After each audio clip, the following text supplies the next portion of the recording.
Shalom Bevarajá. Vamos a continuar con el ciclo de lectura y estudio de la Perashá Shabua en nuestro año 5783.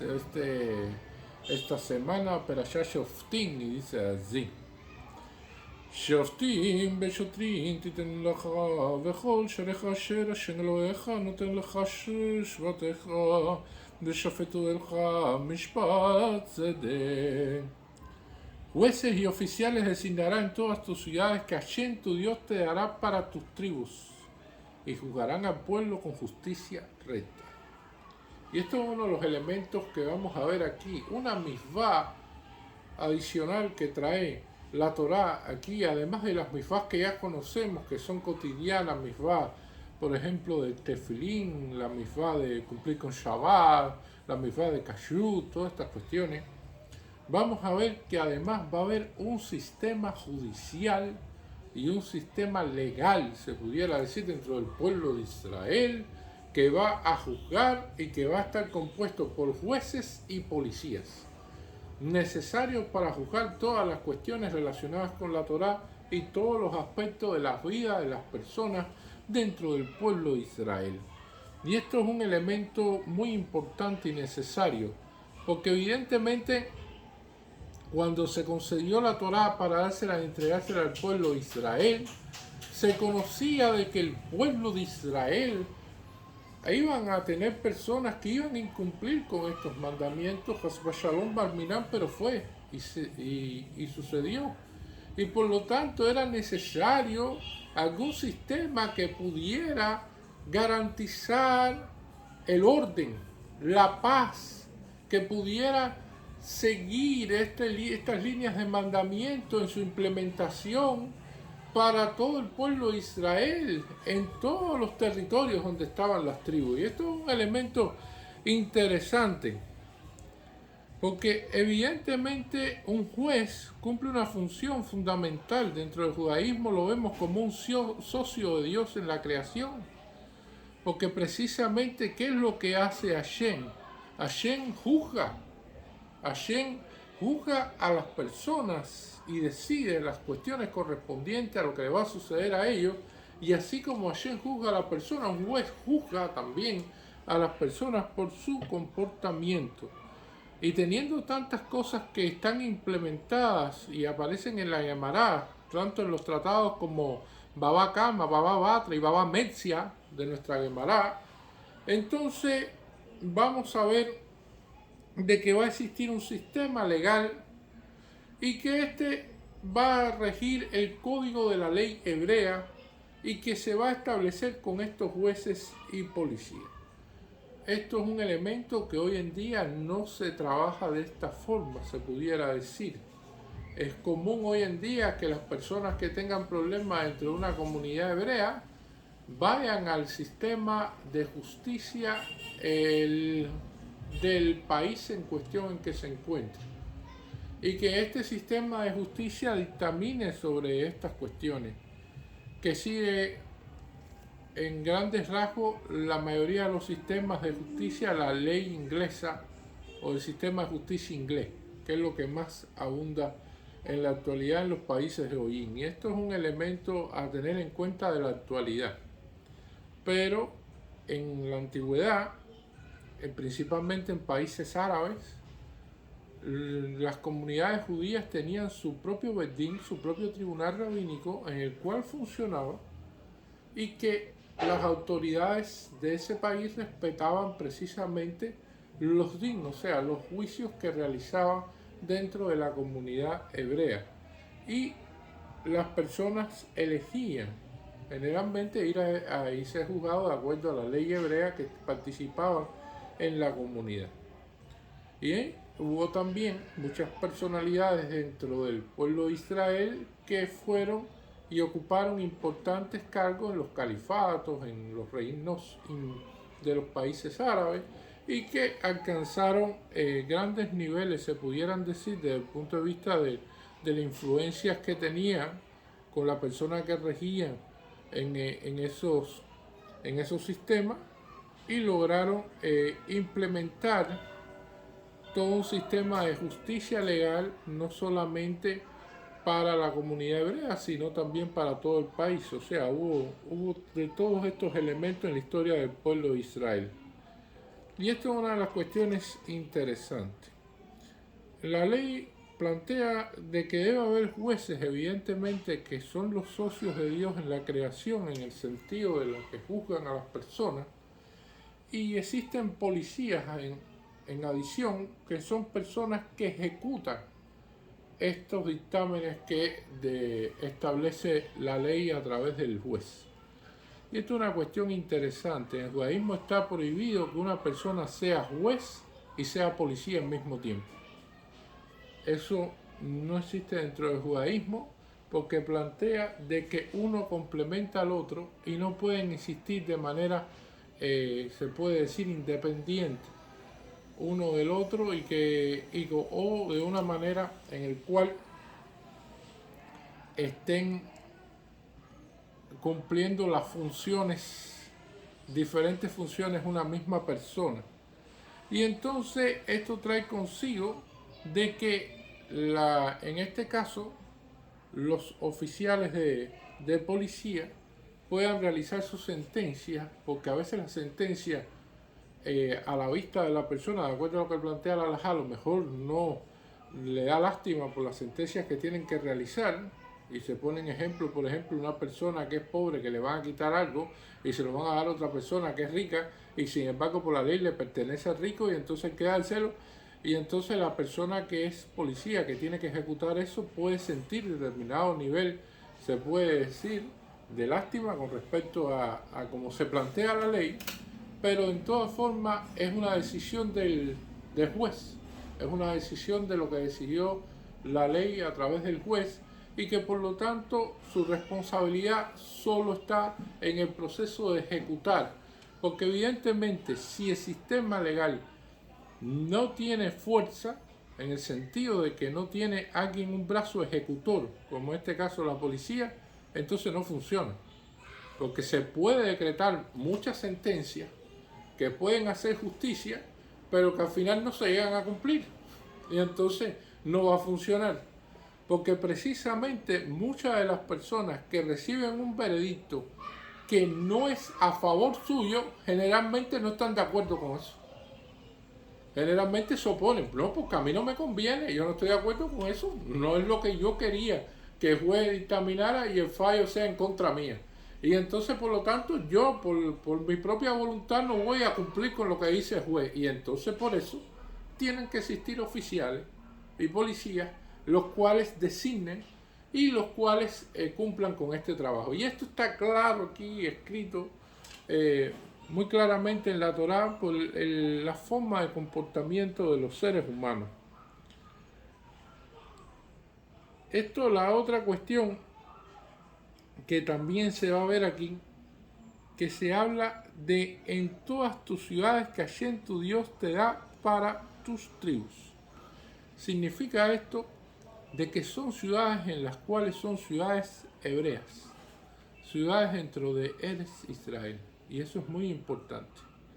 No vaya a ser que la persona diga, bueno, espérate, yo soy hebreo, yo vivo en determinado país, y entonces, espérate, que yo voy a implementar la ley judía y esto se va a hacer con un bedín, y entonces se desentienda de la ley del país en el cual vive, lo cual es un error y está prohibido. Usted debe cumplir con la ley en el país donde usted vive. Y de ser posible, si las autoridades del país lo permiten, sin problema, Besra Hashem, poder implementar determinadas cuestiones que sigan la ley judía, siempre y cuando tenga la anuencia y todo el visto bueno de las autoridades competentes del país donde usted reside. Y esto es bien importante. Y entonces, en el caso de Israel hoy en día es muy interesante, porque Israel tiene tribunales rabínicos, pero que juzgan con respecto a determinadas cuestiones. Juzga con respecto, por ejemplo, a un proceso de conversión que le da un estatus legal a la persona como ciudadano dentro del pueblo de Israel. Juzgan con respecto al matrimonio, juzgan con respecto a los divorcios y juzgan con respecto a la herencia si ambas partes coinciden y desean de que sean juzgados en un tribunal de Israel sobre la herencia. Pero en otras cuestiones, en asuntos legales, ya sean monetarios y otras cuestiones, el tribunal rabínico de Israel, un tribunal religioso, no tiene competencia en esos asuntos. No en este caso, como escribe la Torá, que el tribunal tiene competencia en todos los asuntos, hasta en decisiones que tienen que ver con vida y muerte. Entonces, en Israel también puede existir empresas en las cuales digan, espérate un momento, a mí me conviene más irme por la ley secular e irme por el sistema inglés en determinadas ocasiones, y se van por ese sistema porque por aquí creo que tengo las de ganar. Y en otros momentos digan, espérate, que en esta cuestión en específico me es conveniente más irme por la ley judía porque aquí tengo más las de ganar, y en ese momento me vuelvo religioso. También puede ocurrir, es un fenómeno. Y entonces que se da en el sistema. Es muy importante en todos los aspectos que las personas mantengan la integridad y traten por todos los medios de juzgar a través de la ley judía. Y esto es un elemento fundamental. La ley judía es muy compleja. Evidentemente trae un asunto, por ejemplo, cuando vemos Shabbat, ya ahí trae unas cuantas situaciones complicadas. Y entonces es más, se puede decir, más abarcadora de lo que puede ser un tribunal secular con respecto a la manera en que juzga. Y esto es uno de los elementos fundamentales que vamos a hacer aquí. La Torá establece esta cuestión del sistema legal. Nuestros sabios establecieron de que una persona, para vivir en un país, lo que necesita es que ese país tenga un sistema legal, un sistema de justicia que esté establecido por determinados códigos, por determinado nivel de comportamiento con ética, en el cual se cumpla y que tenga leyes estructuradas. O sea, el judaísmo se opone completamente a la anarquía. Las personas que desean vivir en un sistema de anarquía en el cual no existan leyes, ni existan, se pueden decir, ninguna regulaciones, entonces no es un lugar donde debas estar.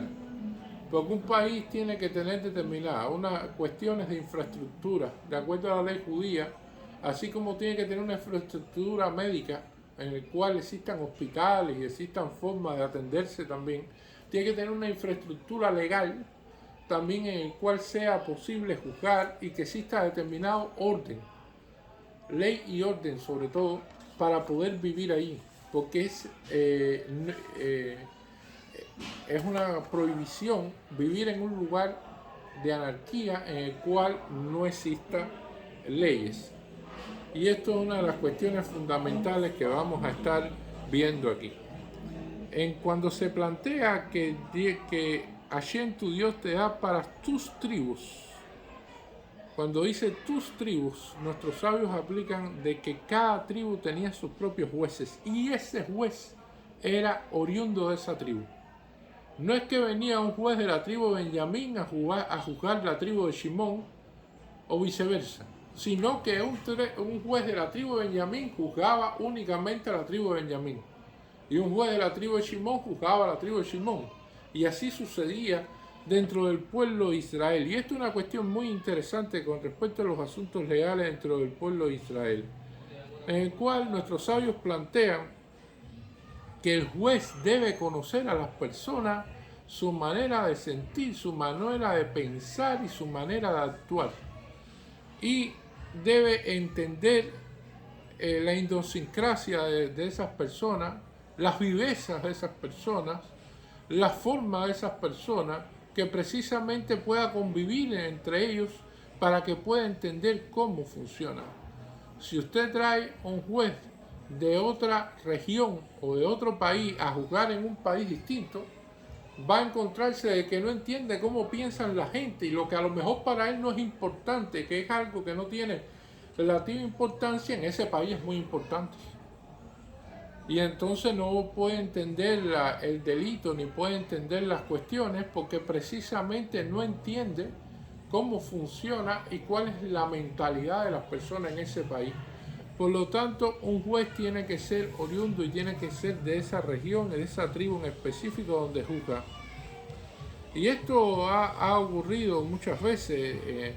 Una de las cuestiones que veíamos como un ejemplo fue en el Tribunal Rabínico de Israel, que llevaba una persona con un documento, una carta escrita en Word del año 94, y esta persona llega con esta carta del año 94 y cuando llega allí, entonces plantea, bueno, mire, esta carta tiene determinado contenido que me da derecho a mí, a estas cuestiones, y entonces es verdadera, y la contraparte dice que es falsa. ¿A quién creerle? Tenía una firma y se verificó la firma, y la firma era realmente idéntica a la persona que el cual había dado había hecho la rúbrica, y entonces empezaron a investigar y llegaron a la conclusión de que la letra que se utilizó en el Word de la fecha en la cual data la carta, que es el año 94, no existía todavía en aquel sistema de Word de Microsoft. Todavía ese tipo de letra no existía. Esa letra se vino a implementar en el Word del año 97. Por lo tanto, la carta no pudo ser escrita con ese tipo de letra en el año 94, por lo tanto la carta era falsa. Pero eso solamente una persona avispada, personas que conocen cuáles son las vivencias que tienen los demás, cómo piensan los demás y lo que son capaces de hacer, pueden llegar a este veredicto. Si llega una persona que no conoce de tecnología y que no conoce exactamente cuáles son los tipos de letras que se usaban y todas estas cuestiones, y entonces llega allí, da como que la carta es verdadera y sin embargo no era así. Y esto es una de las cuestiones. La otra cuestión, para juzgar asuntos fundamentales del Gran Sanedrín dentro del pueblo de Israel, la persona tiene que conocer el idioma del acusado. Si el acusado habla en cualquier tipo de idioma, la persona tiene que entenderlo sin traductor. Y esto es una de las cuestiones fundamentales que vamos a ver y es entendible. Y se los digo porque en los años que uno lleva trabajando en la comunidad hebrea, que ha recibido personalidades, grupos, delegaciones, muchas veces vienen con un traductor. Cuando el traductor traduce sus palabras, muchas veces no dicen ni con el sentimiento, ni con el sentido, ni con se puede decir, con el hincapié que usted quiere dar una idea. Y a veces dice cosas que no son ni las que tan siquiera transmitió. Le añade cosas de su cosecha. No es fiel a la traducción. Y esto es uno de los elementos fundamentales. Muchas veces cuando se traducen para usted algo, se pierde cuestiones en la traducción que usted está recibiendo. Se pierde información y se pierde el detalle. Y precisamente cuando se va a juzgar a alguien en el Gran Sanedrín, que son cuestiones de vida o muerte, entonces los detalles son importantísimos. No se puede perder nada. Si va a ser un juez menor, un juez de un verdín de una ciudad de 120 habitantes, bueno, no hay problema. Pero si va a ser un gran juez, entonces tiene que conocer el idioma del acusado, para saber y entender a ese acusado en el idioma que está hablando y poder hablarle directamente en ese idioma. Y esto es uno de los elementos fundamentales, porque las traducciones, por experiencia propia, ya los sabios lo sabían en la Torá, no son exactas. No transmiten exactamente las cuestiones de lo que transmiten las personas. La otra cuestión son las vivezas. Por eso juzgarán al pueblo con justicia recta, y eso establece también las vivezas. Las vivezas que hacen que las personas cambien sus midot. Y las midot tienen que ver con las cuestiones propias, la ética, las cualidades que tenga la persona desde el punto de vista moral. Y es una de las cuestiones fundamentales. Porque, por ejemplo, si una persona se acostumbra a manejar y a pasarse los semáforos y llevarse la luz roja, es algo que va a hacer de manera inconsciente. O sea, si ya no importa, si no viene nadie, me llevo la luz. Y si tengo que pasar una línea de ferrocarril, ni paro. Si no veo que viene nadie, por ahí sigo para adelante. Y entonces al final eso se queda en su personalidad. Y entonces si se acostumbra a tirar papel en el piso cada vez que come algo, a botar las cosas por la ventanilla, por aquí o por allá, entonces vamos a ver que lo bota siempre. Y entonces más ciudadanos van a imitar esto y vamos a tener una ciudad llena de indisciplina social. De donde quiera vamos a ver un basurero, donde quiera vamos a ver un lugar lleno de escombros y de cosas, porque las personas se acostumbran precisamente a eso.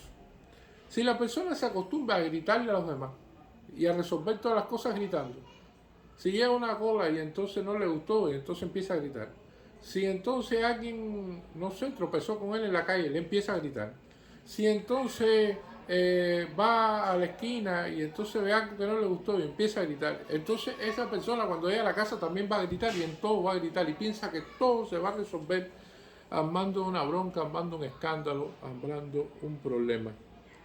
Igual que las personas que se dedican a criticarlo todo y entonces llegan y critican esto, llegan y critican aquello, llegan y critican lo otro. Es una de las cuestiones interesantes. Hay gente que inclusive se da cuenta, historias propias personales nuestras. Llegamos a casa de una persona y le entregamos una caja de productos. La persona no ve la caja, mira la caja y me dice, ay, pero qué poca cosa, qué caja más chiquita. Y entonces pasa el tiempo. Y después vemos a la persona en otra ocasión y me dice, ay, mira, ustedes me traen esto ahora, mira, pero qué poquito medicamento, no son tantos. Y entonces después me dice, ah, mira, cuando yo te hablé de la caja, te dije que estaba chiquita, cuando la abrí tenía cantidad de cosas, la verdad que yo soy una inconforme. Y entonces la persona se da cuenta que a través de su propio comportamiento, si se dedica a estar criticando todas las cosas que hace, lo va a hacer de una manera inconsciente, sin pensarlo, por default. Llega y dice, no, esto no sirve, no, esto no sirve, no, esto no sirve. Y a lo mejor esto sí sirve, pero es que no piensa. Ya es una cuestión mecánica, Si la persona va a armar problemas y eso le va a incidir en sus rasgos personales, en su ética, y le va a incidir directamente en su rectitud. Y porque no hay nada tan importante después que uno hace una labor que exista un nivel de agradecimiento a Hashem, que esa es la cuestión fundamental, de que agradecer a Hashem por todas las bendiciones que nos dan. Y entonces esto es un elemento fundamental en la vida. Por lo tanto, nosotros tenemos que revisar mucho las midot y revisar mucho nuestro comportamiento, porque las personas muchas veces tienen viveza, como aquellas personas, aquí en Cuba no se hace, pero en otros países sí, que ponen una bandeja para probar un determinado producto. Y entonces dice la persona, esta es mi oportunidad, me voy a comer la bandeja completa y entonces no compro nada. Y entonces esa es la mentalidad de muchas de las personas que vienen de unos determinados países, pero ya en otras sociedades se ve de que sencillamente esas personas están acostumbradas a ver eso, prueban si les gusta, deciden si sí o no, a veces compran por una cuestión también se puede decir de que probaron el producto, no saben si realmente están satisfechos o no, y entonces deciden de todas formas comprarlo por un problema se puede decir de que, bueno, van a darle una oportunidad. Y eso es un elemento fundamental también, esa rectitud, esa cuestión de no quererse aprovechar de las cosas, de buscar siempre la ventaja, de buscar siempre a ver cómo resuelvo por aquí, cómo resuelvo por allá. Y estas cuestiones de seguir una vida mucho más recta. Y eso es fundamental también en la forma del comportamiento de las personas para seguir una línea de rectitud. Nosotros que somos el pueblo de Israel tratamos de ser faro y guía en todas estas cuestiones. Tratamos de seguir todas estas líneas de rectitud, sobre todo en este mundo tan complejo en que vivimos. En un mundo en el cual te diría, de acuerdo a los goyín y a su sistema popular, de que ellos estaban establecidos, de que, mira, esta persona, y dirían un término despectivo, qué comportamiento tan, puede ser que no tan avispado, para decir una palabra bonita, ha tenido porque mira, no se aprovechó de esto. Mira, no resolvió aquí cuando tenía todas las facilidades de resolver y sin embargo ese resolver, entre comillas, trae consigo un fallo al código ético que tenga la persona en sí. Esto es muy importante porque eso después trae elementos irreversibles en el comportamiento como tal de la persona. Muchas gracias.